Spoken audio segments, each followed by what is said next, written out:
Buenas tardes, vamos a comenzar con la grabación del día de hoy que trata sobre decisiones de inversión y valoración de activos energéticos.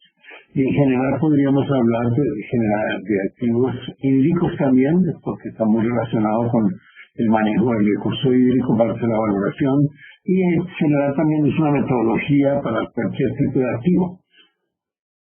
Bien, comencemos con visualizar el proceso que tenemos que seguir. En definitiva, deberíamos pensar que tenemos un modelo de toma de decisiones con cualquier tecnología, metodología, después vamos a analizar las posibilidades y que me permita simular operaciones y gestión de riesgos financieros para tomar mis decisiones de inversión en activos, básicamente, o de desinversión en activos, simplemente para valorarlos y tomar decisiones con respecto a ellos. Entonces, las partes que debería tener ese modelo, o las partes que tradicionalmente toca resolver, es un problema de generación sintética de series de espacios blancas, ¿sí? Si tengo una planta eólica, pues tengo que asumir cómo va a llegar el viento y cuánto va a ser la cantidad de energía que voy a sacar del sistema.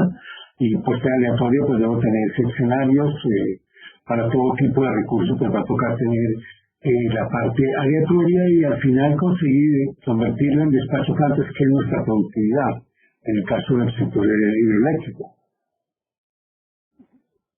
Por otro lado, tenemos que dar información del precio spot y diferenciemos claramente entre precio spot y costo marginal. Tenemos la necesidad del precio spot porque es el precio que spot el que decide, no el costo marginal.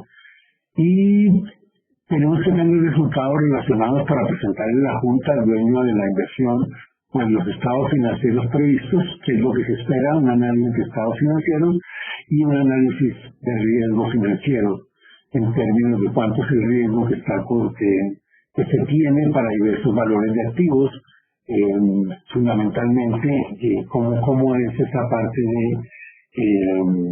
de riesgo de la inversión asociada. Vamos a recordar primero que todo y ver rápidamente algunos conceptos de valoración de proyectos que son necesarios para poder trabajar en esta área. Primero vamos a tener claro de que debemos tener todos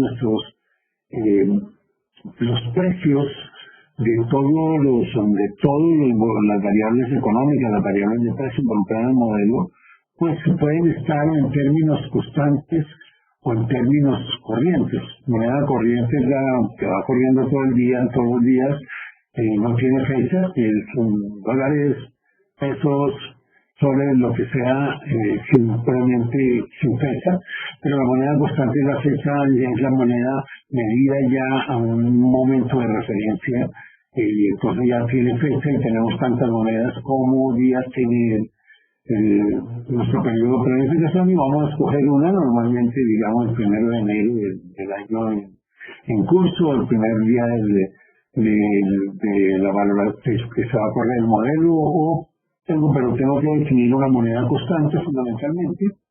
Otro aspecto importante es la tasa de descuento y la tasa de interés, que ya es una medida financiera para determinar el valor actual de un pago futuro, fundamentalmente, es que cuánto nos representa para mí el pago de ese bien en el futuro, ¿sí? En términos de hoy, o cuánto me representa un ingreso en el futuro en términos de hoy. Y entonces, pues la fórmula que tenemos es que el valor actual es igual al valor de futuro sobre 1 menos R, donde R es la tasa de descuento o tasa de interés. Otro aspecto, otro indicador que puede ser importante tener es la tasa social de descuento, que es un concepto que se requiere para implementar obras públicas y de protección ambiental y generar obras públicas en las cuales se va a tratar de medir el impacto social, que no solo es el económico, sino es la bondad o la maldad que pueda traer eso a la sociedad como toma de decisiones que se esté haciendo, aumento de empleo, aumento de nivel de calidad de vida, mejora en la salud, un poco de elementos que me sirvan para valorar los proyectos desde el punto de vista social. ¿Por qué hacemos referencia? Porque tocará utilizar la tasa social de descuento cuando estemos involucrados en decisiones del Estado, fundamentalmente que tienen que velar por la riqueza de la sociedad. Entonces, en cambio, un ente privado pues no tiene que verlo desde ese punto de vista.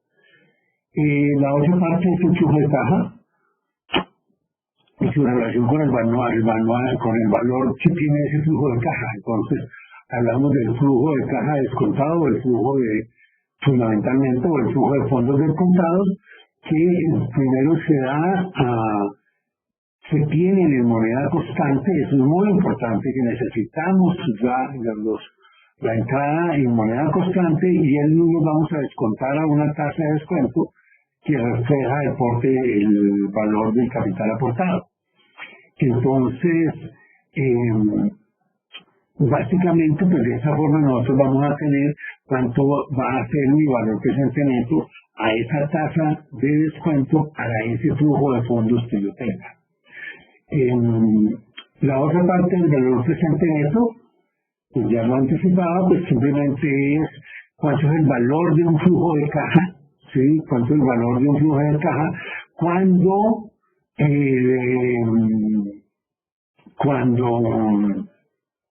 yo tengo cuando descuento una tasa de descuento R. Ahora, si no tengo la tasa de descuento, si no tengo simplemente el flujo de fondos, yo puedo descubrir cuál es la tasa de descuento de ese valor, al cual ese valor BPN va a ser indiferente, va a ser igual a cero, y eso corresponde a la tasa interna de retorno del proyecto asociado a ese valor presente neto, que está asociado pues al flujo de caja que lo produce.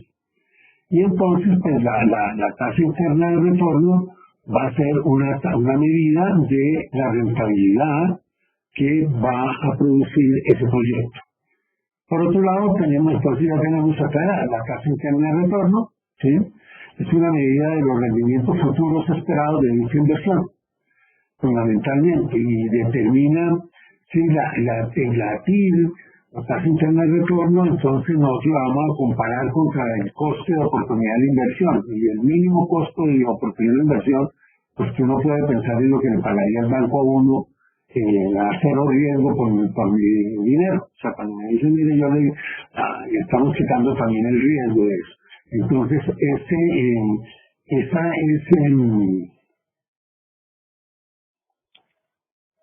para tomar la decisión de si una tasa interna de retorno al partido no comparar con la tasa de oportunidad, con el coste de oportunidad de inversión, que como decía, pues el mínimo valor va a ser el valor que le paga uno el banco por el dinero que uno tiene libre de riesgo, o sea, fijo, sin ningún tipo de riesgo. O sea, la otra parte que puede ser importante, pues es que hay relaciones entre las tasas de descuento a nivel de los meses y a nivel del año. O sea, hay una forma de trasladar pues la tasa mensual a la tasa anual, o la tasa anual a la tasa mensual. Y tenemos otro aspecto que es importante tener en cuenta con respecto a las tasas, es si tenemos interés compuesto o interés simple.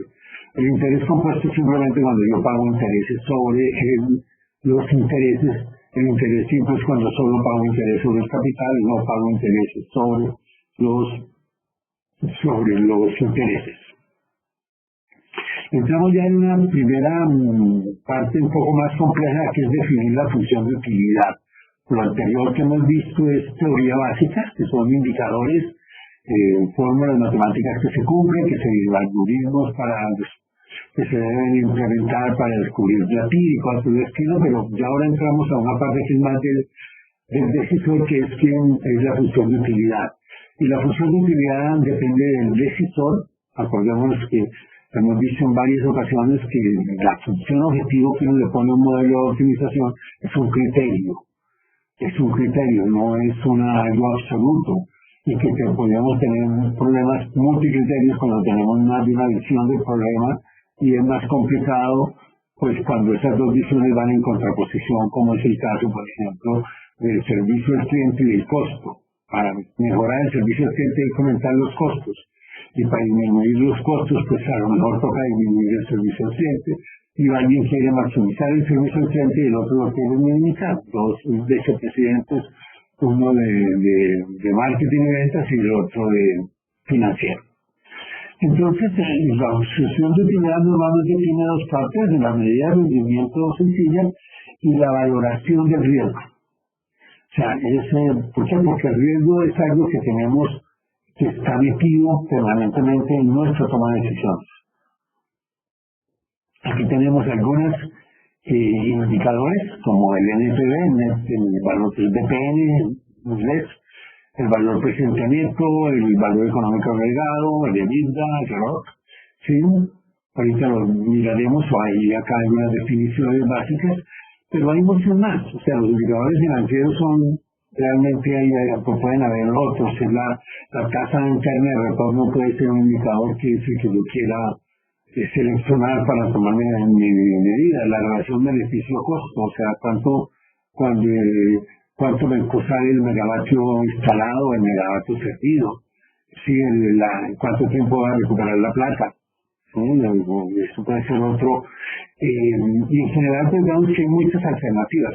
El problema de que haya muchas alternativas es que si bien todas se mueven más o menos hacia el mismo lado, no es difícil que una buena solución o que algo aceptable bajo una alternativa, bajo otra sea lo peor. O sea, eso no se espera, pero no son exactamente iguales los resultados. O sea, no va a ser lo mismo valorar, maximizar el valor presente neto de un proyecto y maximizar su tasa interna de retorno, y que minimizar el periodo de recuperación de la inversión. Pueden dar cosas parecidas, pero no iguales.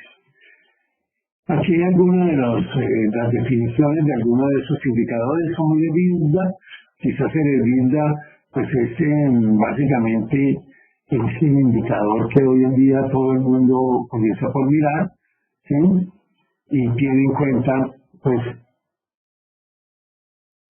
fundamentalmente está mirando la productividad realmente del negocio a nivel de la parte operacional, fundamentalmente, ¿sí? Tenemos el otro, el valor económico agregado, ¿sí? Que es básicamente el costo de oportunidad para el accionista, realmente cuánto es lo que le está quedando. Y ese es lo obtenido una vez han cubierto todos los gastos que ha satisfecho la rentabilidad mínima. ¿Sí? Básicamente tenemos también el RAROC, que ya es un indicador que incluye el riesgo, y pueden tener múltiples indicadores, como alguien que puede estar interesado en maximizar los dividendos, y otro el valor de la empresa, el valor del patrimonio más reservas, o otro simplemente, como lo he nombrado en otras ocasiones, que simplemente la repatriación de capitales, o todo el total del capital repatriado a un origen, a una empresa, a una casa matriz que está en un país y que está tomando decisiones en otros países. Y lo que me interesa al final es cuánto me retorna a mí a donde yo estoy, o a donde yo quiero tener la plata. Y funciones de utilidad, pues más asociadas a casos específicos, como podría ser esta, en la cual el valor presente neto se pondera de manera diferente para las 128 primeras unidades, ¿sí? Se pondera como si fuera 5 veces eso, y de ahí en adelante sí se toma un valor equivalente. Esto básicamente, pues esto está más orientado a necesidades, en muchos casos lo que son necesidades. Por ejemplo, esa pendiente de 5 comparado con la de 1 podría estar asociado a las necesidades de capital que tiene un Estado, un gobierno, para satisfacer sus políticas económicas y sociales que tenga. O sea, cuánta plata requiere, entonces es la que prioriza el que le da la plata al que le va a dar mucha plata pero que tenga más riesgo. Bueno, hasta ahí tenemos entonces, digamos, indicadores, y esto es de tipo genérico. Ahora vamos a entrar en una parte importante, que es cómo valoramos los ingresos, cómo es la valoración de ingresos o de egresos, fundamentalmente. Entonces, pues la valoración de ingresos, pues es una fórmula muy simple: es precios por cantidad. ¿Sí? Precio a cómo vendo, cantidad cuánto vendo, eso son la valoración de ingresos. El problema que tenemos en nuestra toma de decisiones, pues si bien la fórmula es muy sencilla, resulta que el carácter aleatorio de las variables involucradas, pues normalmente me están enfrentando a un riesgo que es el riesgo del mercado, que es el riesgo del precio y el riesgo de la cantidad. Eso es el riesgo que viene del mercado. ¿A cómo va a estar el activo que yo vendo o que yo compro en el mercado y a cuánta cantidad voy a tener que atender o que comprar de un activo? O sea, el distribuidor tiene que preocuparse de cuánta plata, a cómo le van a vender la electricidad, a lo que uno produce y a cuánta gente le va a tener que vender. Y el generador, a cómo la va a vender y cuánta va a producir. Y si es un generador hidráulico, pues está preocupado de cuánta agua tiene, cuánta agua le va a llegar. Y si es un generador térmico, pues también va a estar preocupado de cuánta agua le va a llegar al generador hidráulico porque lo afecta a él directamente. Entonces, y esa es la variable clave de la valoración de activos. Eso es lo que estamos buscando, saber los ingresos, saber la distribución de ingresos y tomar decisiones con respecto a esa distribución de ingresos. Entonces, si vamos a conceptualizar ese proceso, pues tenemos al menos dos partes que satisfacer. Una primera parte está relacionada con fundamentalmente con series, normalmente con series de datos sintéticas, ¿sí? Series de datos sintéticas de precios constantes de insumos y de materias primas, ¿sí?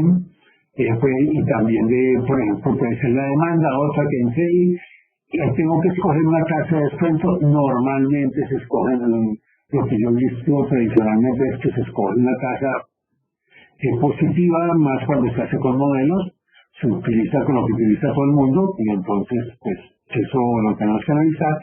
Tendría que producir mis precios de spot, y estas variables y en la unión de la serie de precios spot con el despacho planta de los que me dan los ingresos.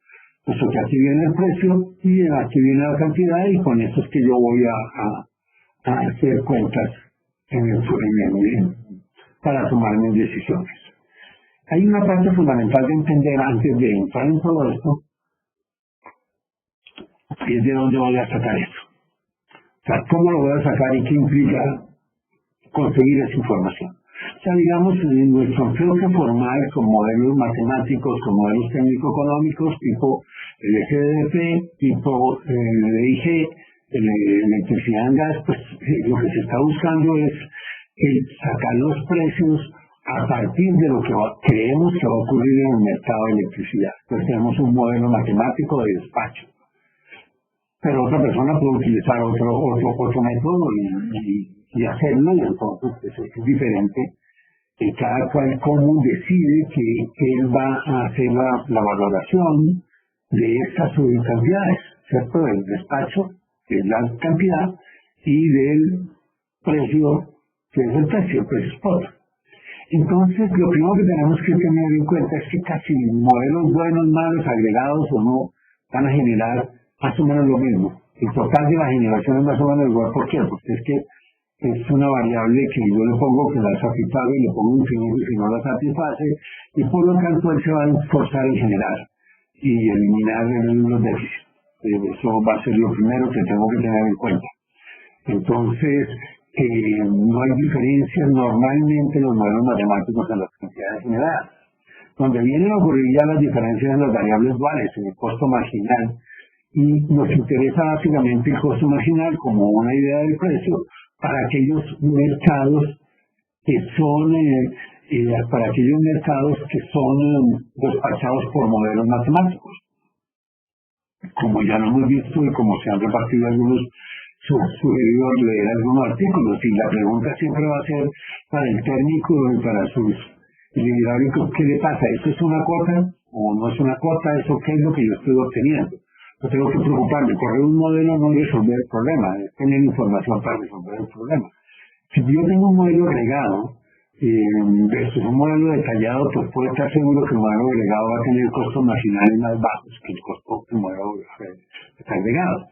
Y yo puedo tener ese modelo agregado por voluntad propia, porque es que no tengo plata para tener un mejor modelo y tengo un modelo simplemente de despacho a no ideal y todo eso, o simplemente porque no tengo acceso a la información, que puede ser el caso en determinados países absolutamente común, ¿sí? Y eso depende de cómo se mueve la información en el mercado del país. Hay países en los cuales es libre el sistema de transmisión y hay países en los cuales es imposible saber el estado de transmisión, básicamente, o está en base de que lo manejan determinadas entidades, que en muchos casos no hay una forma de comprar la información ni de conseguir la información. Entonces le va a tocar correr para valorar sus proyectos un modelo agregado y no uno desagregado. Y debe ser consciente que ese modelo agregado, que a lo mejor eliminó las barras y circuitos porque no pudo conseguir las tablas para elaborar el sistema, entonces las agrupan en áreas operativas y pues eso le da menores costos marginales que el otro, con toda seguridad. Por lo tanto, no se le debe olvidar que va a estar más arriba la electricidad, y para el que la va a comprar tampoco se le va a olvidar que va a estar más arriba. O sea, todos, tanto el que compra como el que vende, debe saber que esa variable tiene esta distorsión. Y el otro problema puede ser los modelos subóptimos versus modelos óptimos. Por ejemplo, pues me parece que en el espacio no ocurre mucho, pero en otras áreas de optimización se utilizan muchas variables metaheurísticas, muchos métodos, no variables, muchos enfoques metaheurísticos para resolver el problema. Y resulta que el problema metaheurístico por definición es subóptimo. No puede, de hecho, se diferencia entre metaheurística y métodos exactos, pues automáticamente la metaheurística se autodenominó método inexacto. Eso ya está claro, pero ese método inexacto es que no es óptimo necesariamente, es factible pero no óptimo. Y si eso es lo que me está ocurriendo, o porque no tengo tiempo, no tengo plata, no tengo el modelo, pues ahí comienzo yo a pagar también en que el modelo subóptimo va a generar costos más altos del activo. En este caso, por ejemplo, cuando estamos hablando de electricidad, va a generar costos más altos que los que realmente van a ocurrir. Y por lo tanto le van a estimular a que se pague más por la electricidad, entonces, y a que se cobre más por la electricidad. Entonces, un distribuidor que evalúa una política de compras con un modelo subóptimo, que se la evalúa el consultor, pues puede terminar pagando muy alta la electricidad porque le dijeron que iba a estar muy costosa cuando en la realidad va a estar más barata. Y va a estar más barata porque, pues, mire, esa no es la realidad. Y el mundo real, pues ya sabemos que el mundo real es más costoso que el mundo, que cualquier modelo. Y simplemente porque el modelo asume un montón de conocimiento que por más que se quiera hacer la mejor simulación, pues hay cosas que tiene el modelo que no tiene que tiene el mundo real, que no se van a reproducir en el modelo, y entonces el costo marginal real pues va a ser mayor que el costo marginal del modelo. Y con eso pues es que vamos a tener que tomar pues nuestras decisiones, porque es lo que tenemos. Entonces no nos podemos olvidar de esas características. Cuando los mercados no son despertados centralmente, sino son competitivos, debo entender varias cosas. Primero, cuál es el ambiente, hay poder dominante o no, porque a lo mejor, y lo vemos en determinadas cuestiones, yo soy el poder dominante. Yo voy a construir un embalse, voy a comprar tal cantidad de plantas y de todo, que yo paso a ser un elemento dominante. Ya cuando hablamos de mercados, que hay más mercados Stackelberg de oligopolios y no de monopolios. Entonces, si yo soy el poder dominante y soy parte, pues tengo que saber de que pues, la teoría dice que no se debe ejercer, que hay que ser buena gente, todo lo que diga la teoría, pero ¿qué es lo que usted piensa que va a ocurrir? Y debe quedar claro evaluado en el proyecto que está usted valorando, y debe tener en cuenta que la forma como van a actuar los generadores dominantes es que si son hidráulicos van a contraer la cantidad generada, van a tener menos generación los dominantes, lo cual puede traer mayor generación a los dominados o a los tomadores de precios que estén actuando en el mercado. Entonces eso lo debo tener en cuenta porque pues, mire, va a haber más generación y a lo mejor, y adicionalmente, aunque va a haber más generación, pues va a haber otro aspecto importante de todo esto, es que va a haber más precios, porque es que también ya nos ha indicado que cuando se ejerce el poder dominante, pues van a subir los precios, que no van a ser como una línea tan bajos como la línea rosada, sino que van a ser tan altos como la línea oscura, la azul oscura, y eso con cualquier, eso es del modelo, eso lo ponía el mercado. Estos son unos trabajos hechos con el SDP, o sea, y hechos adaptando el SDP para poder simular el mercado, muestran que todo lo que dice la teoría se cumple, y por lo tanto, usted si cree que eso va a pasar, le toca tomar una posición con respecto entre la línea rosada, que es el menor costo marginal, y la línea azul, que es el mayor costo marginal, el mayor, no, quitamos la palabra costo marginal. Bueno, si dejemos la costo marginal, porque de un modelo todavía no lo hemos convertido en precio, aunque es precio, pero entre esos dos límites, ¿cómo se va a comportar el mercado? En uno tenemos el 100% de ejercicio poder dominante y en el otro tenemos el cero.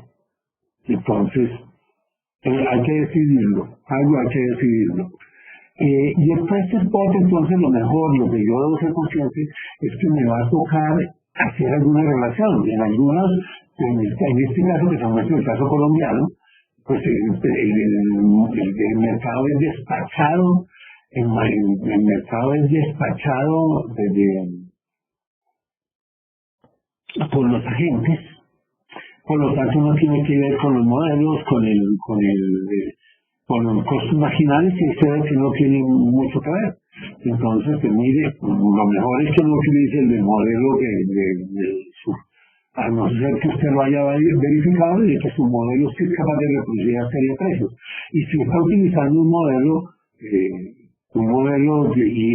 y el sistema es despachado centralmente, por modelos, pues tiene también que verificar que eso se cumple o si está cumpliendo o si hay sesgos. Hay casos que son sesgos sistemáticos que no se van a curar por la forma de actuar de la gente. Entonces, mire, a lo mejor por eso nunca la pega el modelo o por defecto, por miles de razones pueden existir. Pero yo lo que necesito es el precio spot. No necesito el precio del modelo. Me van a pagar la energía o la voy a pagar por el precio spot.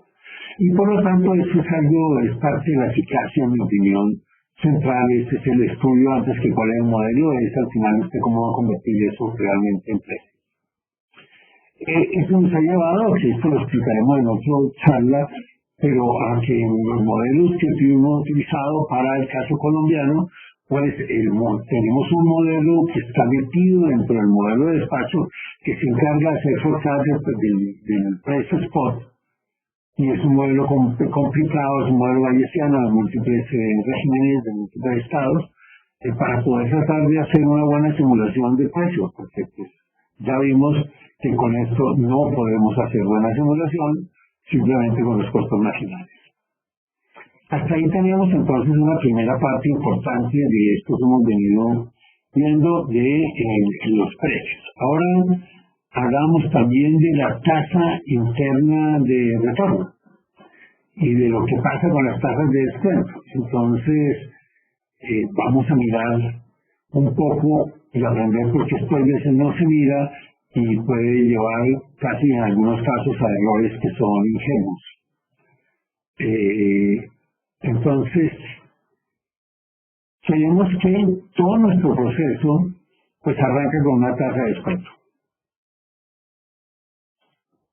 Que este primer modelo, el modelo de despacho, lo muevo con una tasa de descuento. Porque es uno de los parámetros que me pide. Y normalmente lo que yo he aprendido cuando he visto otros operar y todos es que le ponen una tasa de descuento, es casi sistemática y la corren y la razón es esa, porque es el coste, esa es la tasa de oportunidad del mercado, 12%.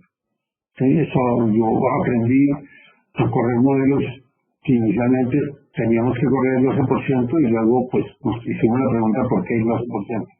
Y que lo que implica cuando ya comienzas a valorar activos y ya, entonces miramos que ese efecto de las tasas de descuento, porque ese efecto nos va a afectar todo lo que tiene, afecta directamente el BPN, el valor presente neto de la inversión, que va a afectar el flujo de caja. Entonces miremos y aprendamos de eso. Entonces, de las cosas que nosotros tenemos que tener en cuenta es que tenemos dos alternativas.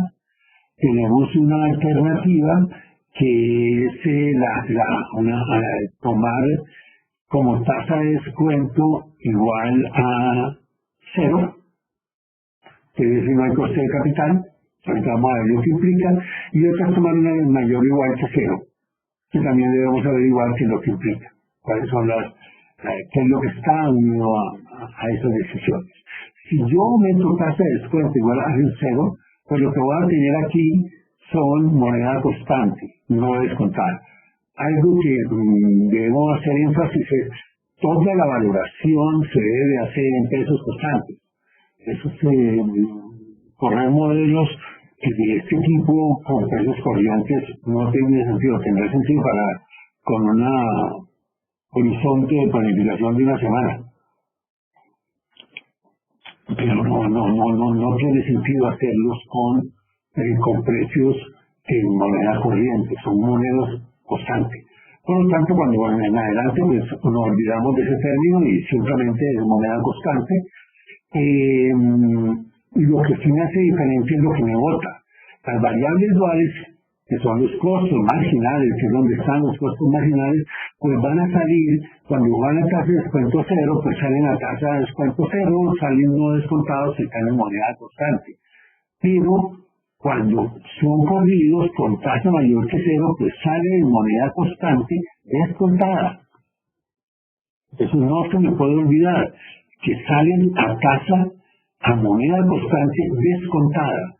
Y como salen a moneda constante descontada, tengo que tener cuidado si se me ocurre volver a meter a otro modelo, porque si voy a utilizar posteriormente otro modelo para hacer algo, tengo que verificar porque ese modelo no hace descuento de la tasa no hace descuento o sea, corre a flujo a taja cero, ¿sí? O tengo que regresar esto todo a valor presente, a moneda constante, no descontada. ¿Sí? Eso es importante porque si no, los números van bien mal, vamos a ver qué es lo que va a terminar dando. Entonces, ya ahí tenemos entonces nuestra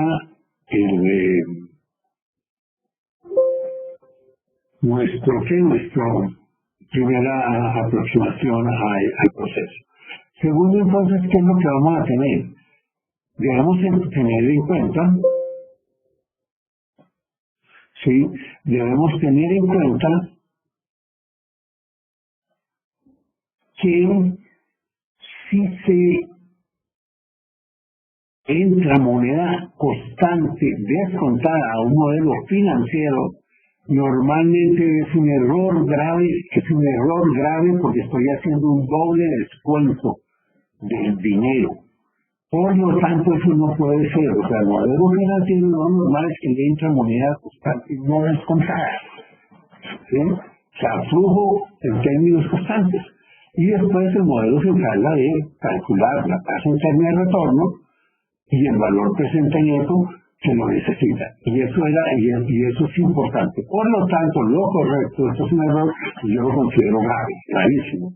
Acuérdense que es importante tener en cuenta que cuando estoy valorando un activo eléctrico o cualquier tipo de activo para cualquier empresa, es exactamente igual que construir un edificio.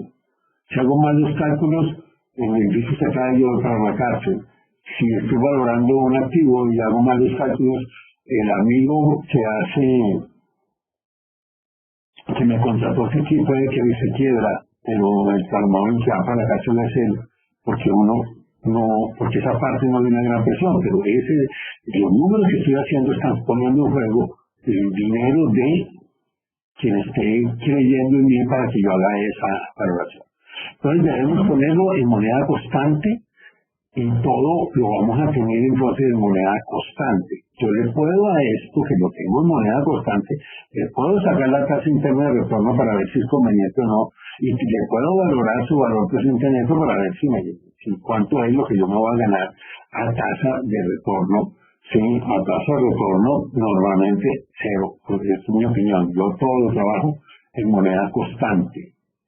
Entonces, pues, acá sí nos quedaría ya cómo sería el proceso completo, Pues ese proceso completo debería tener en cuenta, ¿sí?, fundamentalmente una tasa de descuento igual a cero y todo el proceso que veíamos posteriormente de llegar hasta el flujo de caja. Lo analizaremos ahora con más detalle posteriormente. Iremos entonces un poco acerca de la teoría de la fase de las tasas de descuento, y es porque no debemos ser, o sea, porque hay cosas que se deben cumplir para poder garantizar que el modelo está bueno, que el modelo está haciendo lo que debe hacer. Acuérdense que tenemos un primer problema.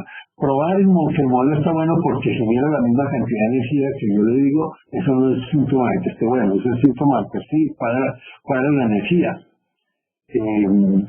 Pero ya que los perfiles de envase sean iguales con otro modelo que se conozca que es bueno, es una buena medida. Lo que se tiene que medir son el flujo completo de dinero, el valor presente de la función objetivo, o sea, el valor de la función objetivo para los dos, porque por soluciones degeneradas puede dar diferente en los costos y los despachos.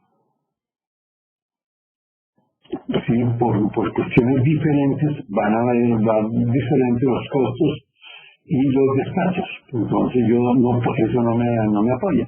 Y hay un poco de leyes que se deben cumplir simplemente porque son las que se deben cumplir cuando yo entro a operar un sistema, un modelo, debe comportarse como es. Verifiquen, nos vamos a preocupar un poco de cómo se debe comportar un modelo con respecto a las tasas de descuento. Entonces, para ello vamos a tomar los conceptos y voy a leer muy brevemente, eso lo vamos a repetir con más para quienes vean, cuando veamos la parte de teoría de Bendix y todo esto, que están soportadas en la programación dinámica, fundamentalmente, que es todo lo que es la creación y la investigación del profesor Bellman, que de hecho, pues SDP quiere decir Stochastic Dual Dynamic Programming. Ahora nos vamos a preocupar del Dynamic Programming nomás. Bueno, lo que dijo Bellman es que yo tengo, primero nos interesa la programación dinámica aplicada a sistemas dinámicos. Dinámicos como algo que va variando en el tiempo, esa es la dinámica que nos preocupa. ¿Sí? Y yo tengo, esta es la componente clara de cómo es mi sistema. Mi sistema pues tiene unas variables de control, tiene unas variables de estado, ¿sí?, y tiene un retorno que depende de las variables de control y las variables de ese estado, y me produce variables de estado. Fíjense que las variables de control pues nada más trabajan acá normalmente, y esas variables de control son la operación del sistema y X de T son los stocks. En un sistema simple de embalses, pues va a ser el nivel de los embalses y el otro es la cantidad general, básicamente el sistema. Si tengo mucho más stock, como pueden ser los stocks de gas, de contratos que yo tenga, de carbón, de agua, entonces todo lo que es almacenable entra para el otro periodo. Lo que no es almacenable, yo no puedo tener stocks de energía solar ni de energía eólica, pero sí puedo tener una pila con stocks de energía guardados. Entonces, eso es lo primero de él.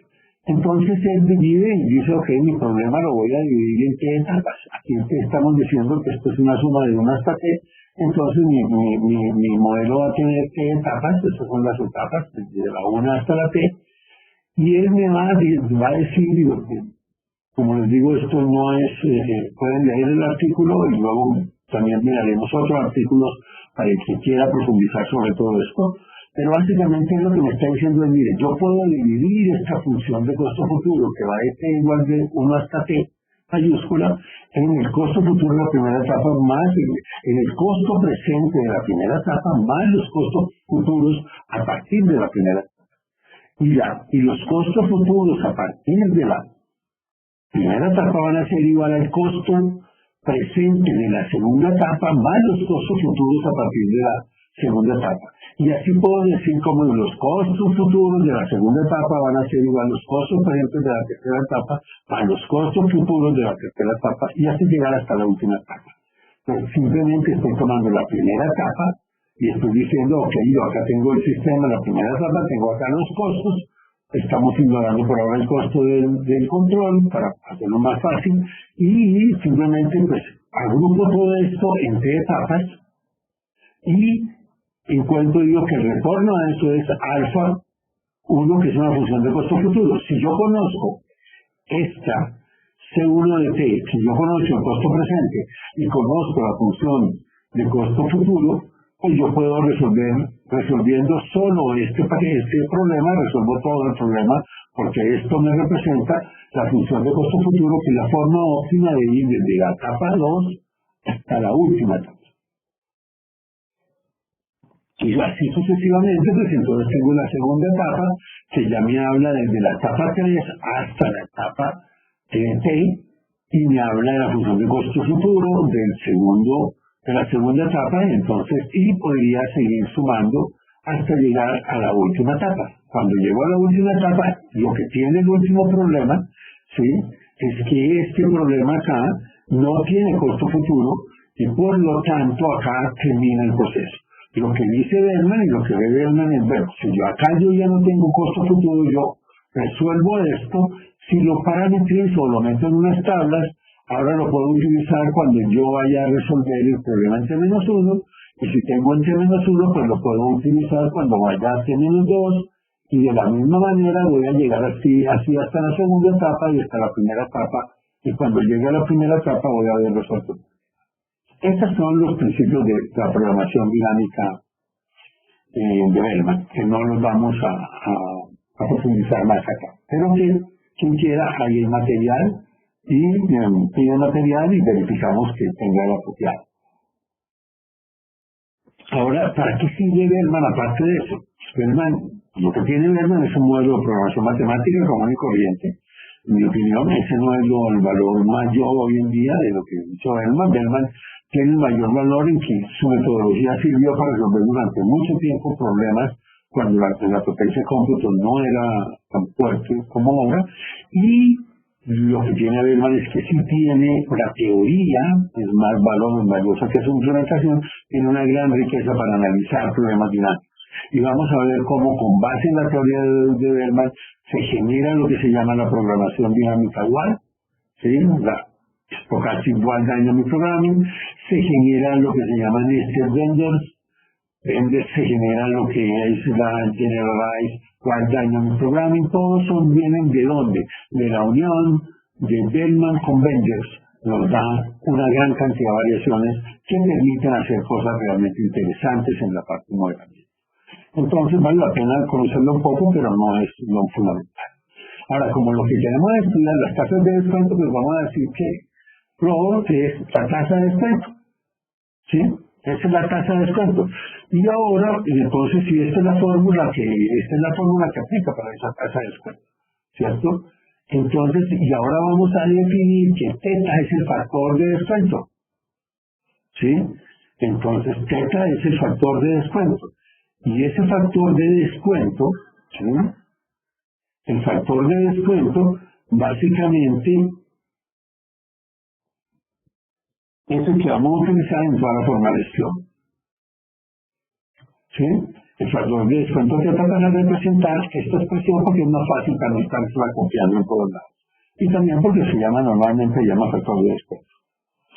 Entonces ahora nos vamos a fijar en qué hacemos con la función de costo futuro. Vamos a utilizar lo que dijo Bellman. Yo reemplazo acá, ¿sí?, como mi función de costo futuro como función del factor de descuento, o sea, de la tasa de descuento, porque están relacionados directamente, son definición, y reemplazo después que esa misma función ahora va a ser igual a la función, al costo de la etapa 2 más el costo futuro de la siguiente etapa, y así voy a aplicar Bellman hasta el futuro, ¿cierto? Lo más importante, y es lo que hacen muchos investigadores, y es lo que da origen a otras metodologías, es que yo voy a decir, bueno, ¿y eso cómo se ve desde el problema dual? Acuérdense que en programación lineal, ¿sí?, y eso es para programación lineal para comenzar a pensar, el problema dual y el problema primal están totalmente casados, pero son independientes, y yo puedo reemplazar el primal por el dual, y me quedan dos problemas independientes, uno en las variables duales y otro en las variables primales. Eso lo vamos a repetir cuando venga Avengers y lo vamos a entender. Pero simplemente acá voy a utilizar, bueno, yo voy a reemplazar acá, entonces ahora que tengo esto, voy a ir a la teoría de la dualidad y a las condiciones de KKT, y entonces ahora yo puedo reemplazar este problema por su dual, es lo único que estoy haciendo, estoy considerando el dual, y ahora yo tengo un problema en las variables duales que me va a servir para hablar fundamentalmente de gradientes y de ese tipo de elemento que es fundamental para poder tenerlo todo. Si yo sigo con esto, entonces el lagrangiano, o sea, yo me pueden ver, vengo acá, ¿sí? Yo tengo ya mi lagrangiano para la etapa 2, ese lagrangiano, ¿sí? Yo puedo vincularlo ahora al valor de la función de costo futuro de 1, porque esto es el lagrangiano acá hasta el final, y se cumple, y yo conozco la derivada del lagrangiano y todo eso, acá está la referencia para el que lo quiera ver, pero sí, pues el lagrangiano es una función que como vimos es continua, eso es importante, pero no es continua en su gradiente. Su gradiente son hiperplanos que se cortan en pruebas, se llaman subgradiente o supergradiente, ¿sí? Y con esa, y entonces, pero el ser continuo cumple muchas veces, y ya también sabemos dónde se producen las discontinuidades en el gradiente, porque el gradiente sí es una función que va cambiando de un momento en un punto, deja de ser continuo el gradiente, quiere decir que si me aproximo por el lado inferior es diferente de si me aproximo por el lado superior. ¿Bien? Entonces, sigo trabajando con esto y demuestro que la función de costos incrementales, o sea, los costos que se me van a incrementar, el cambio de la función de costo total por unidad de recurso utilizado, es igual a la función de costo futuro. O sea, que era lógico. Sí, esto es lógico, pues ustedes estaban valorando, si tuviera un solo embalse es muy fácil visualizarlo. Entre más agua gasta en el embalse, pues automáticamente eso usted está afectando la función de costo futuro. ¿Y cómo lo evalúo? Pues haciendo los reemplazamientos donde se tiene la función de costos incrementales y esto me da el gradiente, ¿sí?, de la función de costo futuro, que es en lo que se va a incrementar el costo por utilizar más o menos el embalse. Sí, estamos preocupados por ahora del embalse que es el stock que tenemos, por eso, bien, y entonces acá comienzo a hacer se hacen algunas manipulaciones, fundamentalmente lo que estamos haciendo son manipulaciones. ¿Para qué? Para poder vincular las tasas de retorno, las tasas de descuento, ¿sí?, a diferentes niveles, porque cuando yo tengo θ igual a 1, cuando θ es igual a 1, ¿sí?, yo tengo factor de descuento igual a 0. Y ya vimos que el factor de descuento igual a 0 es una referencia que es fundamental para poder analizar todo esto. Entonces acá yo estoy diciendo que todo yo lo puedo poner en términos del factor de descuento, ¿sí?, y de la función de costo futuro, que están directamente relacionadas y me aplica todo lo que hayan descubierto sobre Berman y sobre todo ese comportamiento, pues es absolutamente coherente. Y siguiendo con eso, entonces yo estoy probando esta igualdad que es fundamental, que me permite poner todo en términos de costo futuro. Pero acá vienen las cosas que ya son interesantes. Si yo ya conozco esto, pues se deben cumplir un conjunto de reglas que se pueden verificar con calma, que son estas reglas que es que la relación entre las funciones de costos incrementales de dos embalses, cualesquiera que sean, es constante independiente del valor del factor de descuento. Miremos, volvamos a repetir, que la relación entre las funciones de costos incrementales, o sea, las derivadas, entre dos embalses, cualesquiera que sean, es constante e independiente del valor del factor de descuento. O sea, lo que me está diciendo es, mire, esta relación entre estos dos, yo la puedo definir con base en el valor de descuento, en la tasa de descuento igual a 0, porque este 1 representa tasa de descuento igual a 0. Entonces me está diciendo, mire, si usted conoce esto, no hace falta que se ponga a hacer el cálculo para todas, ¿sí? Ya se puede calcular todo y se tiene que respetar, y es esta relación la que se va a cumplir. Esto lo vamos a tener en cuenta después para ver los comportamientos de los algoritmos.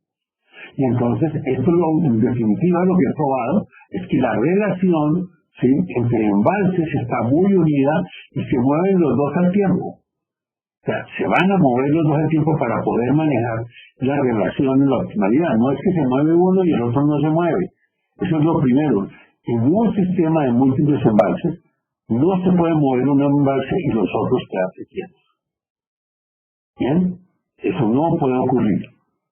Entonces deben moverse todos al tiempo, a no ser que lleguen a golpear la frontera donde se nos genera, donde tenemos que mirar qué es lo que pasa.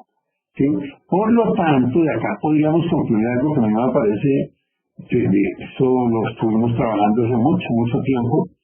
Mire, es que el problema de operar en base es un problema hidrológico, no es un problema económico. El problema, y esto me puede quitar y me puede resolver quizás los problemas de generación que hemos hablado en otros procesos. Mire, el problema de manejar envases es un problema hidrológico. La cantidad de agua o de energía que hay entre los dos, y se tienen que mover acordemente para poder garantizar y proteger el sistema. El problema de valorar el recurso hídrico, o sea, cuánto vale el agua que se hay en los embalses, ese sí es un problema económico. Y eso, entonces, ya hemos descubierto cosas que van a ser interesantes y que me sirven para analizar cómo se comporta un modelo. La otra es la relación entre tasas de descuento. Cuando hago el mismo análisis para dos tasas de descuento, pues yo también encuentro que esta relación, ¿sí?, implica un comportamiento bastante claro. Primero que todo, y que era lo lógico, la anterior relación implica que a mayor tasa de descuento se anticipa el uso del recurso hídrico debido a que su función de costo incremental decrece. Sí, o sea, el valor entre mi costo decrece con el tiempo, entonces yo lo anticipo, yo lo estoy anticipando, no estoy sabiendo cuánto cuesta, pero la idea es, y eso es uno de los problemas que se tienen cuando se ponen tasas de descuento a los modelos, es que un modelo está diciendo un peso hoy vale mucho más que un peso dentro de 20 años, eso es verdad. Pero un megavatio hoy disponible para mí vale muchísimo más que un megavatio disponible para mi nieto. Eso es falso. Eso es falso. Eso es falso de toda falsedad. Porque ese es uno de los problemas de la sostenibilidad del planeta.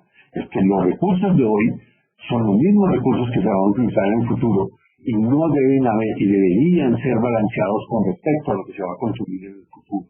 Entonces, si a mí me dicen, usted va a correr a largo plazo y va a hacer un plan, ¿con qué tasa de descuento va a hacer? Tasa de descuento cero. Mi déficit de racionamiento no cuesta más que el déficit de racionamiento de mi nieto.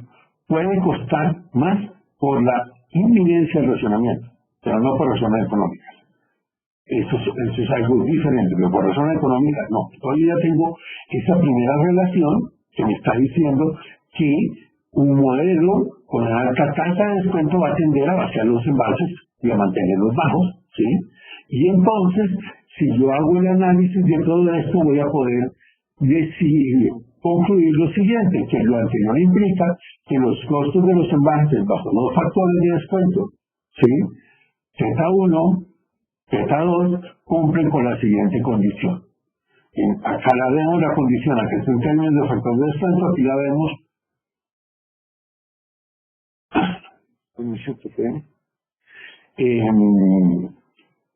Entonces se debe cumplir siempre lo de los niveles. Si seguimos,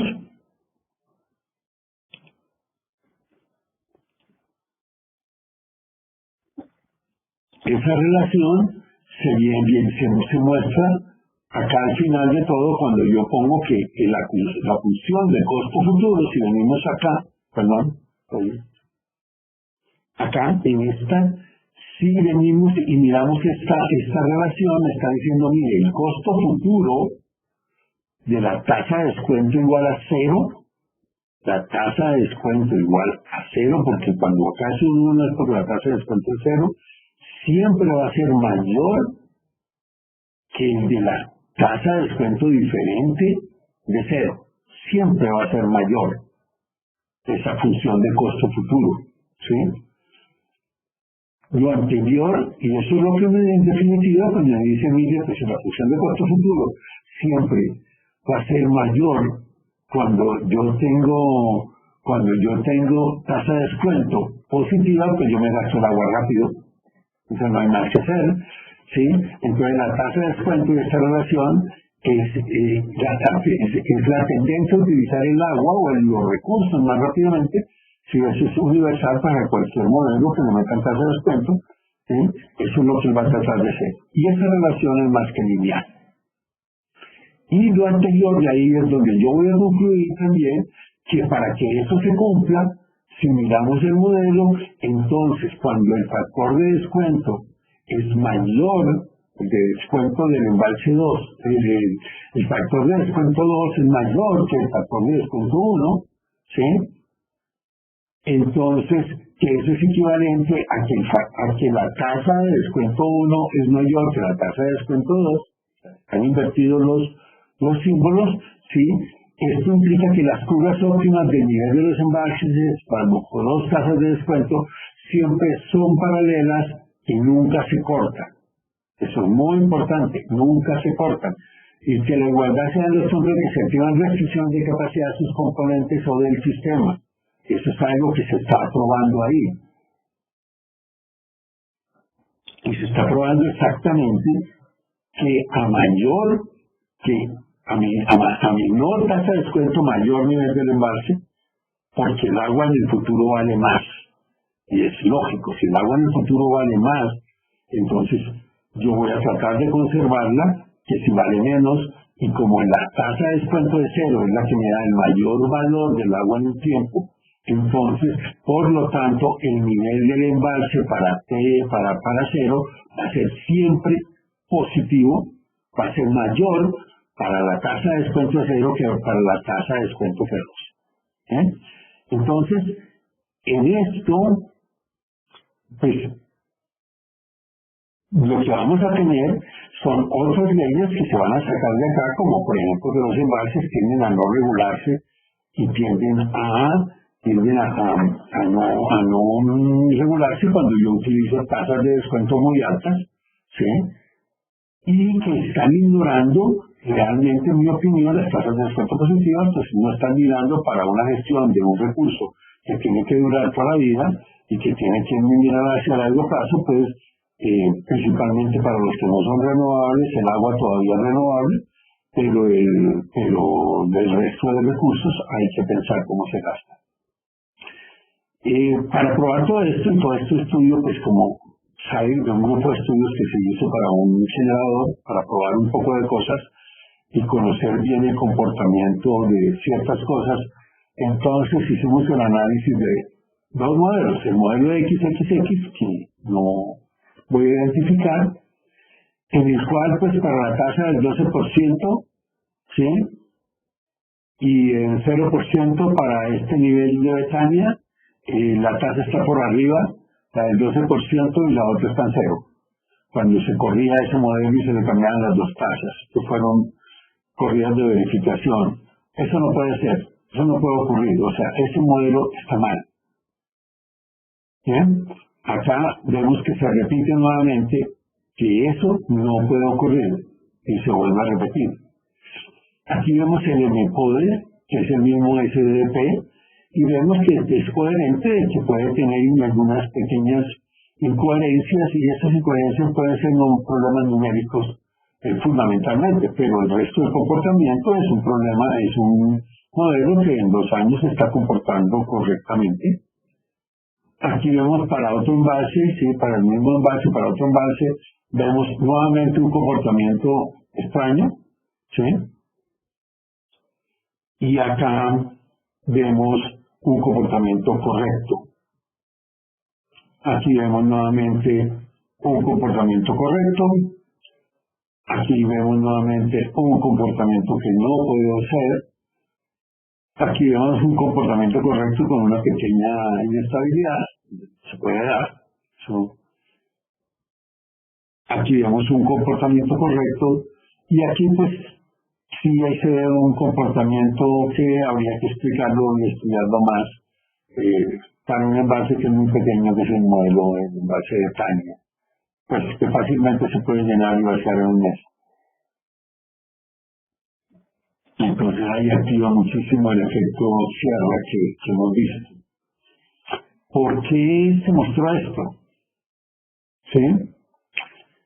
Porque por lo menos yo conozco 3 casos en los cuales se evaluaron inversiones con el modelo de XXX para compra de energía, para valorar una compra de energía y por lo tanto firmar un PPA que al final iba a dar origen a una planta que iba a suministrar ese PPA, que fueron evaluados con el modelo de XXX y las compañías, sí, básicamente en este caso el comprador, pues más o menos el modelo matemático que estaba mal, produjo costos marginales mucho más altos que los precios que realmente ocurrieron en la realidad.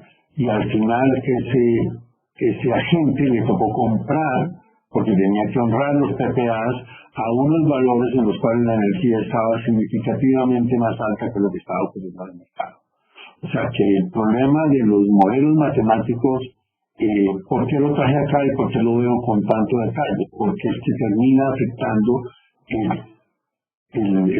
termina afectando económicamente a unas entidades o unas organizaciones o a la misma sociedad, porque en muchos casos son plantas que están comprando en nombre de una sociedad o gente que está actuando en nombre de una sociedad y esa sociedad pues se termina afectando su riqueza por este tipo de problemas. Hay algunas referencias de donde están, la gran mayoría fueron todas publicadas. Fundamentalmente fueron publicadas en revistas todas de circulación local. Bien. Vale. Entonces con esto hemos visto hasta ahora la valoración de activos en el caso hemos estudiado pues primero que hay que escoger las medidas de rendimiento, cuáles son los indicadores, hay que seleccionar más o menos los modelos, no nos hemos metido a evaluar modelos, los modelos pues pueden ser cualquiera, pero no cualquiera produce los mismos resultados. Ya vimos que un modelo puede impactar drásticamente los resultados y que tomar decisiones, o sea, cuando yo no verifico, cuando no tengo en mi equipo o como se quiera ver, no me preocupo de valorar, de ver con cuidado qué es lo que estoy haciendo, pues al final puede haber realmente un efecto bastante, puede afectar económicamente de una manera grave a algunas organizaciones. Para la valoración de activos es algo que me parece a mí importante y es uno de los trabajos que más tiene la gente que trabaja en consultoría, que tiene que utilizar algunos mecanismos y que el mecanismo, en mi opinión, en este momento es evaluar uno de los grandes trabajos es utilizar modelos para valorar activos. Producen buenos resultados siempre y cuando se utilicen con todo el conocimiento que eso implica. Acá hay unos detalles que no se trabajaron, que no se hicieron referencia, que están referenciados en otra parte, es por ejemplo el problema de los costos marginales negativos, como lo voy a introducir como parte de la próxima vez que grabemos la clase, pero los costos marginales negativos surgen fundamentalmente, son un problema sí para la gente que valora activos con precios con costos marginales, con modelos que pueden producir costos marginales negativos.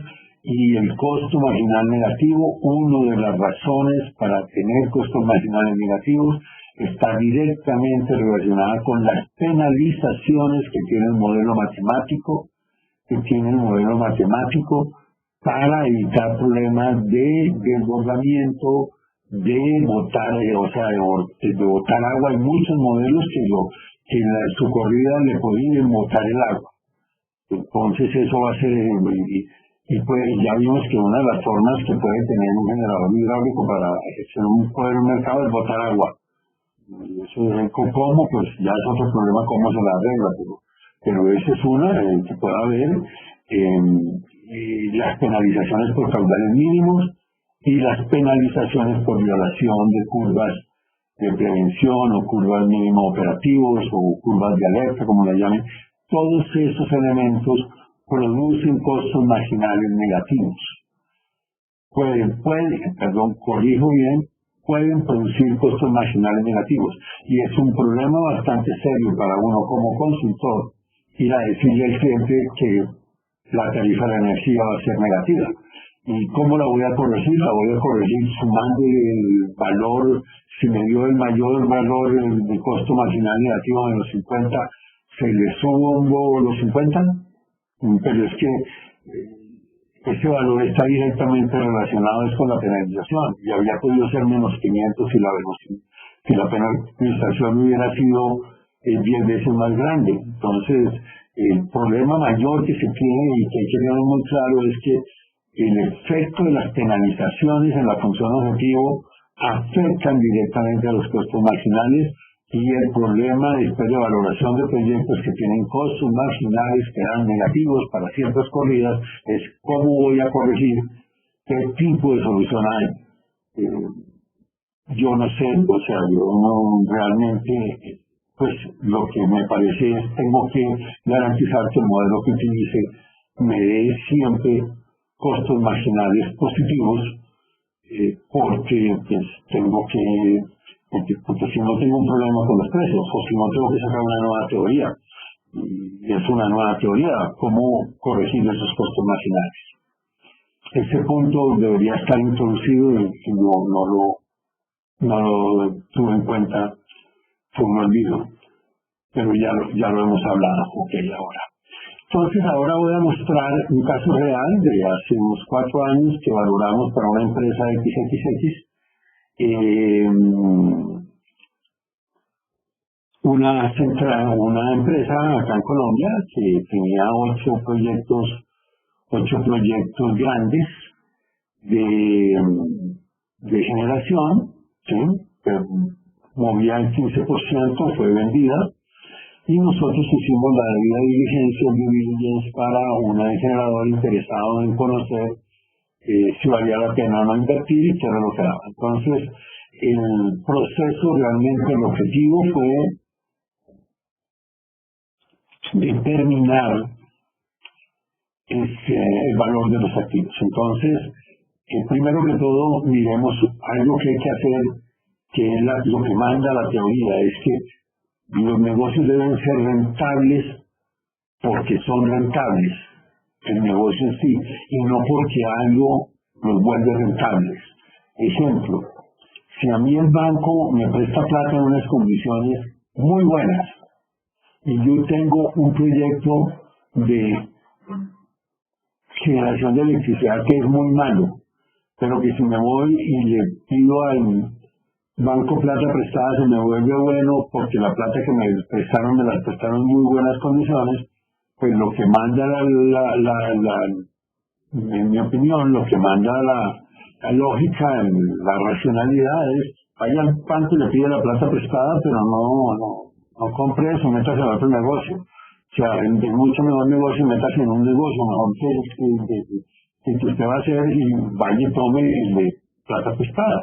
Por lo tanto, hay que tener mucho cuidado en procesos en los cuales hoy en día, cuando yo voy a valorar el activo, entonces me dicen, no, pero es que el valor presente neto del activo es el valor en el mercado spot, más el valor de la comercialización, más el valor de la financiación. Sí, el valor del activo en el mercado spot ya debe ser rentable, así no le presten plata y así no comercialice energía. Debe ser rentable simplemente porque es rentable.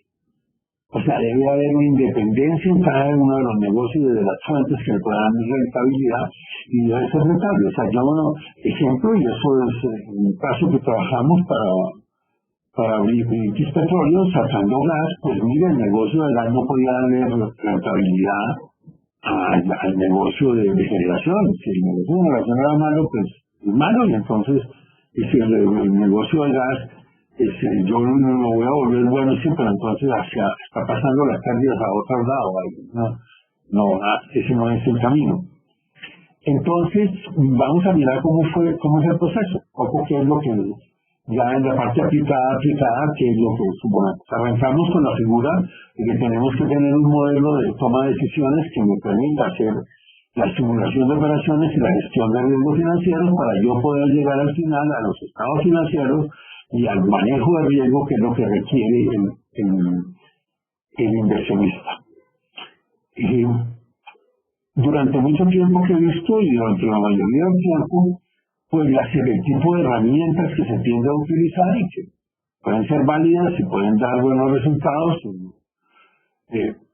son herramientas basadas, cuando que yo recuerdo, temas en los cuales no hemos tenido todos los modelos en los años 92, ¿cierto? 98, que valoramos unas empresas de distribución, pues lo hicimos con Excel y con Oracle. Después puede que, si alguien quiere, se hace una presentación de eso.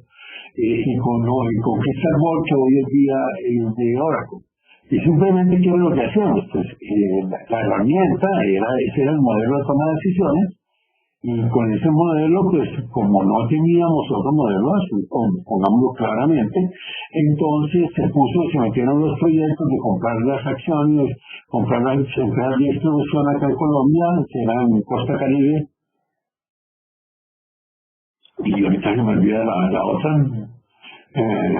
y básicamente les valoramos, se les hizo todos los análisis con eso, pero realmente pues no nos orientábamos en una valoración, no era muy grave la situación, eran proyectos construidos, no había generación, no había nada, y realmente pues se aplicó eso. Digamos que esa es la metodología, y en muchos casos se puede producir. El problema que yo voy a tener acá son pero ¿qué tan sólido puedo hacer esto dentro de estas herramientas? Una hoja Excel o un ambiente de herramienta de modelaje financiero, pero que no está orientado pues, a tener todo esto. Y pues en mi opinión, debe hacerse con modelos. Pero digamos que es el proceso tradicional, que se hace en muchos casos. Genero muchas series sintéticas y después impongo la decisión de riesgo, y quizás será sencillo cuando yo tengo una decisión binaria, o compro o no compro. Bien. Hay un proceso que vamos a llamar el proceso coordinado, que es el proceso de tomar varios modelos y correrlos. Ya pueden ser en varias formas. Y entonces es sustituir el proceso de precios spot y de generación de plantas por un modelo de despacho, por un modelo de despacho que es capaz de generar esa información, y luego yo entrar a un modelo financiero que puede estar en Excel o que puede estar en programación matemática, pero convencionalmente, digamos, está en Excel, y ahí hago y evalúo los estados financieros leyendo toda la información que el otro me produjo, que me puede producir hasta ingresos y egresos operacionales y todo. O sea, yo puedo, o simplemente llevarme todo para el modelo financiero. Entonces yo aquí diría que es un proceso coordinado, porque no hay posibilidad de regresarse hacia acá, no hay interacción. Sin embargo, acá puede haber interacción en determinados procesos. Posteriormente, pues la otra parte de terminar la coordinación, que quizás también va al modelo de financiero, es meterle toda la prevención de riesgo, ¿cierto? O sea, porque este riesgo es parte del problema de toma de decisiones. ¿Sí? El hacer esto, el ya meter nada más, volver el modelo financiero a un modelo de programación matemática y coordinarlo de alguna forma con el modelo de despacho, pues me va a traer, el hacerlo nada más, ya volver un modelo para matemático, los va a ahorrarles a todos el dolor de cabeza que es cuadrar muchas cosas en Excel para tablas grandes.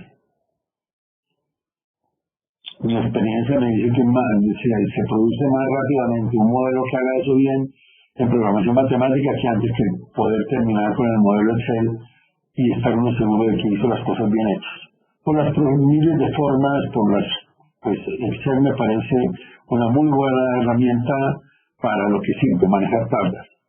Pero cuando se comienzan a esconder las cosas y no se ven las ecuaciones que se ponen o no se sabe hasta dónde se copiaron datos, cuando miles de cosas que uno hace y que después se da cuenta, es un problema porque lo peor que le ocurre a un consultor es que se aparezca donde el dueño y el dueño le diga, mire, eso está mal y que sea en la primera línea.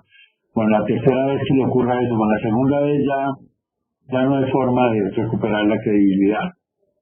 Hay otra ventaja de meter el modelo financiero con los modelos ya de despacho, es el que yo puedo optimizar el manejo fiscal, puedo optimizar la estructura de capital, puedo optimizar un poco. En otras palabras, yo puedo pasar a hacer, o sea, si yo tomo este proceso y me oriento más bien a ir integrando todo en el proceso, a tener un modelo cada vez más integrado en programación matemática, o sea, en GAMS, ¿sí?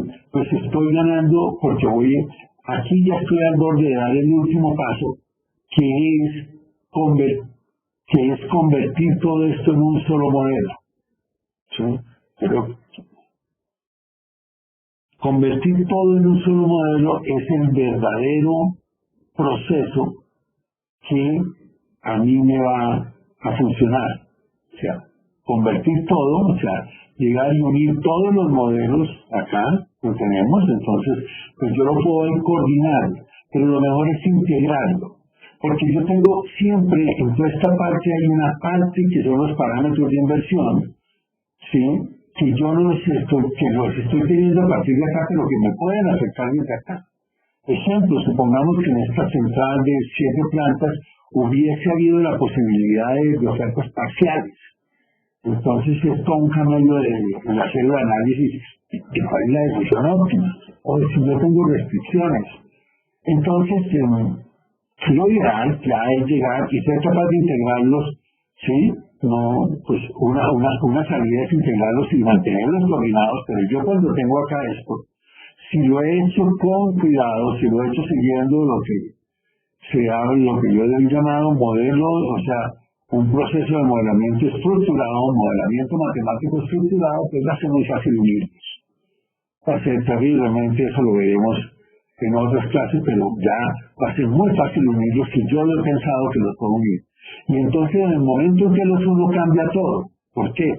Porque yo sí ahora puedo hacer, si yo tengo un solo modelo matemático, yo le puedo decir a este modelo matemático, le puedo decir, ¿por qué no me optimiza, ¿sí? Todas estas variables que yo las quiero tener optimizadas? ¿Cuál es el manejo fiscal que yo voy a hacer? ¿Qué me sugiere usted? Porque cuando hay leyes de reparticiones de capital, cuando hay leyes sobre máximos dividendos a repartir, cuando hay un poco de cosas, y entonces yo tengo que mirar la estructura de capital, cuál es la mejor estructura de capital que él puede tener a la luz de lo que usted quiere decidir, eso lo va a poder encontrar un modelo matemático. ¿Desde dónde arranque yo? Si arranco en 2 modelos o en uno, pues yo preferiría tenerlo en uno porque pues, en uno lo puedo fijar la parte térmica y estar variando los dos, haría lo otro, creo que es mejor. Y lo que nosotros producimos en definitiva, pues la sugerencia es integrarlo en un solo modelo. Entonces, cuando comenzamos a hacer este proceso, ¿cuáles son las variables, las dimensiones de incertidumbre? La hidrología, decidimos tomar 3, la demanda, el Producto Interno Bruto, básicamente esa era la variable, el analizar la economía del país a largo plazo.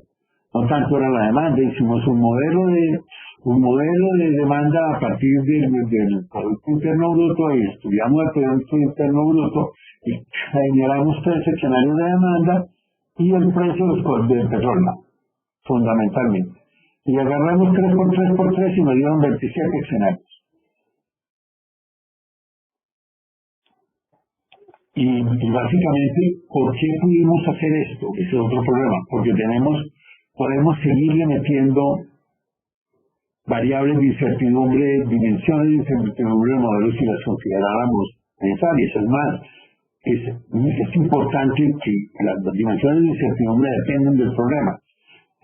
Yo veo, y uno de los ejemplos que tengo es que yo soy capaz de correr 1000 series sintéticas de biología, y si esa no es importante, pues corra 10.000, pero su problema está en otro lado. Ahorita vamos a ver dónde están los problemas realmente acá, que nos muestran los mismos modelos y hacen que uno cambie y que revise. Entonces ya cuando entramos a partir de los resultados de ese modelo, de este modelo que produce, acá tenemos 27 escenarios que dan todo ese bañerío de ingresos netos de ventas a largo plazo. Estos son los ingresos representados a 10 años de operación, desde el 2014 hasta el 2024. Pues tenemos ingresos medios brutos por proyecto, que aquí ya sí nos permite comenzar a analizar cuáles proyectos van a ser rentables o no. ¿Sí? El flujo de caja los flujos de caja en el mercado spot. Esto es algo que lo hicimos principalmente para las variables que eran, se hizo primero sin venta de variables adicionales, porque al comprar un activo como esa gente ya tenía que aceptar los contratos que ya estaban firmados y que duraban, pues tenían diferentes fechas de duración. Pero después se hizo la valoración sin nada, y la valoración pues tenían una política de referencia que quería de todos modos ver la Junta, llamémoslo así. Y el flujo de caja de las políticas, de cada política, como era el flujo de caja. Y finalmente, ya productos que sacado casi directamente en la entrega, pues mire de cuáles son los ingresos y los egresos operacionales. Y ahí tenemos un escenario. Este es un escenario de resultados, básicamente el flujo de resultados. ¿Sí? La división acá de cómo están los ingresos. Esto acá, en el nivel de ingresos, su variabilidad, pues tienen toda esa variabilidad. Y acá cuál era la función acumulada de probabilidad de los ingresos totales para hacer el análisis de riesgo. Pero lo que encontramos cuando estudiamos esto, miremos acá los diferentes escenarios, ¿sí? Cómo se comportan a nivel de su variabilidad, ¿sí? O sea, cómo se comportan a nivel de su variabilidad. Aquí tengo el escenario de los combustibles, aquí tengo el escenario de la demanda y aquí tengo el escenario hidrológico. Y tengo las diferentes variabilidades. Y la variabilidad más grande se está produciendo en la del ingreso por combustibles, que llega a ser desde 3.000 hasta 12.000. En cambio, la variabilidad media por la demanda es de 7.000 hasta 9.000. Y el de la energía es de 8.000 prácticamente, de 7.000 a 8.100, de 7.800 a 8.100. Entonces, cuando vemos estos números, entonces entendemos que el problema, ¿sí? Ya cuando los miramos acá y los miramos como son, pues estos son los tamaños del problema. El verdadero problema acá es el problema de los combustibles. ¿Sí? Es la volatilidad de los combustibles el problema que tienen. Fíjense que prácticamente en la energía, sí, en el escenario hidrológico, en la energía, aquí no hay volatilidad. Y eso es algo que pues lo hemos tenido muy claro en todos los proyectos de valoración de proyectos de recursos hídricos. Una ocasión hicimos cosas de riego y eso. También que es que, mire, eso no, la cantidad de agua que llega a una cuenca en el tiempo medio de un proyecto es la misma. Pues la energía total al final, la energía que va a entrar a ese proyecto es la misma. Que va a llegar en diferentes órdenes, sí, pero es la misma. Entonces todos los proyectos, todos los escenarios dan más o menos lo mismo, porque se buscaron tres escenarios bastante extremos. Por lo tanto, eso quiere decir que pues, nos hubiera dado lo mismo, o muy cercano a lo mismo, el haber corrido 50 escenarios hidrológicos que el haber corrido estos tres escenarios. Entonces, lo primero que se justificaba era analizar la cantidad de escenarios que yo iba a analizar por cada uno en definitivo. Entonces, esto prácticamente que decía, no me preocupe por eso, ponga una sola serie, que esa es válida. Ponga tres series y ya es suficiente. Hay gente y hay muchas valoraciones en que lo que se valora no es que yo tengo un modelo que lo único que genera son escenarios hidrológicos, pero genera 10.000. Y estos de la demanda, no, los de la demanda no los puedo integrar en el modelamiento. Entonces, ¿cómo vamos a hacer con ellos? Corremos corridas y la integramos por fuera. Eso acá, esa es una de las importancias, es que esto fue muy importante porque realmente los precios de los combustibles, esto ocurrió en el año 14, 15, que fue cuando vino el cambio de los precios de los combustibles, su gran marca y la caída grande que tuvieron, las subidas de las inflaciones, acá cambió todo, y nos cambiaba también el valor de la empresa drásticamente, por no haber metido un escenario que después al final se hizo algunas corridas, que era el de la tasa de cambio.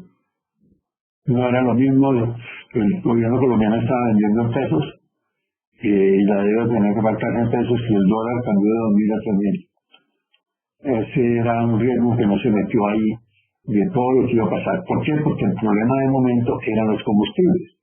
Aquí tenemos las volatilidades de los tres, entonces si miramos ya cuando aislamos los combustibles, el precio de los combustibles, lo que estamos encontrando es que esta curva, que veíamos aquí como una curva continua, son tres curvas que están condicionadas en el estudio de los combustibles, que eso es lo más complicado que tengo, y que el estudio lo que produjo finalmente, aparte de eso, fue en el comprador, en el que estaba interesado, y en nuestro consejo, fue vaya a estudiar los combustibles, y repitamos las teorías de combustibles.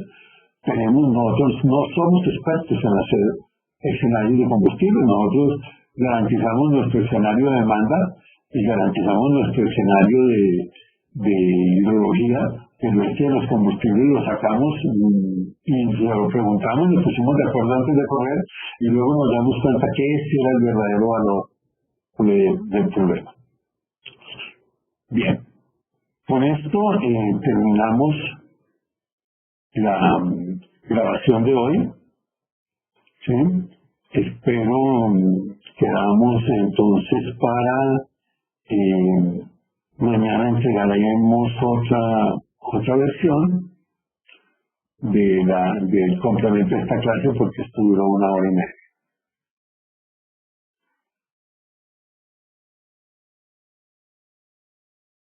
¿Tenéis razón?